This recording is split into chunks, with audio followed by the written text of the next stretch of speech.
Hello friends, welcome to my channel Sirisha home lifestyle. Today special recipe వచ్చేసి ఎండు చేపల tomato curry recipe. ముందుగా ఎండు చేపల్ని ఇలా హై ఫ్లేమ్లో బాగా వేయించుకొని దాన్ని తలా తోక తీసేసి చక్కగా వాష్ చేసుకొని రెడీగా పెట్టుకోవాలి.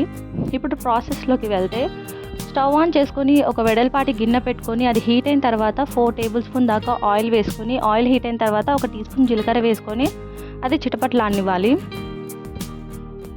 ఈ ఎండు చేపల కర్రీలో టమాటోస్ వేస్తున్నాం కదండి, అస్సలు స్మెల్ అనేది తెలియదు, చాలా టేస్టీగా ఉంటుంది. మీరు కూడా ఒకసారి ట్రై చేయండి. ఇప్పుడు దీంట్లో కట్ చేసి పెట్టుకున్న ఒక ఆనియన్ కూడా వేసుకొని, అలాగే ఒక 4 దాకా చిల్లీస్ కూడా వేసుకొని బాగా ఫ్రై చేసుకోవాలి. ఎండు చేపలు అంటే నచ్చని వాళ్ళు కూడా ఎంతో ఇష్టంగా తింటారు. దీంట్లో ఉన్న స్మెల్ అనేది అస్సలు తెలీదు. ఇది అన్నం చపాతీలోకి చాలా బాగుంటుంది. దీంట్లోనే 1 టీ స్పూన్ దాకా పసుపు, 1 టీ స్పూన్ అల్లం వెల్లుల్లి పేస్ట్ కూడా వేసి బాగా ఫ్రై చేసుకొని కట్ చేసి పెట్టుకున్న టమాటోస్ కూడా వేసుకొని బాగా కలుపుకోవాలి. ఇక్కడ 15 దాకా టమాటోస్ని తీసుకున్నాను. మంచి గ్రేవీ తోటి కర్రీ అనేది చాలా బాగా వస్తుంది. ఇప్పుడు వీటిని ఒక 5 to 10 మినిట్స్ దాకా మగ్గనివ్వాలి. మూత పెట్టి కాసేపటి తర్వాత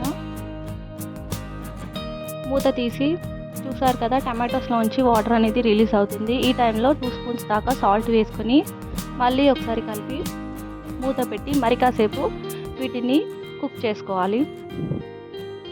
ఇప్పుడు కాసేపటి తర్వాత దీంట్లో 1 టీ స్పూన్ కారం వేసి మొత్తం అంతా కలుపుకొని దీంట్లో ఎండు చేపల పీసెస్ని కూడా వేసుకోవాలి. తలా తోక తీసి వీటిని మళ్ళీ వాష్ చేసుకొని వేసుకోవాలి. ఇప్పుడు ఎండు చేపల్ని విరిగిపోకుండా నిదానంగా వీటిని కలుపుకోవాలి. కాసేపు వీటిని కూడా కుక్ చేసుకోవాలి. ఇప్పుడు లాస్ట్గా దీంట్లో కొత్తిమీర వేసుకొని ఇంకా సర్వ్ చేసుకోవడమే. ఎంతో టేస్టీ అయిన ఎండు చేపల టమాటో కర్రీ రెసిపీ రెడీ అయిపోయింది. దీన్ని అన్నం చపాతీల్లోకి తినొచ్చు, చాలా టేస్టీగా ఉంటుంది.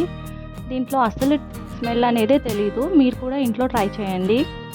ఈ వీడియో నచ్చితే తప్పకుండా లైక్ చేయండి, కామెంట్ చేయండి, షేర్ చేయండి. కొత్తగా చూస్తున్న వాళ్ళు మన ఛానల్ని సబ్స్క్రైబ్ చేసుకోండి. Thank you for watching. Thank you for your time.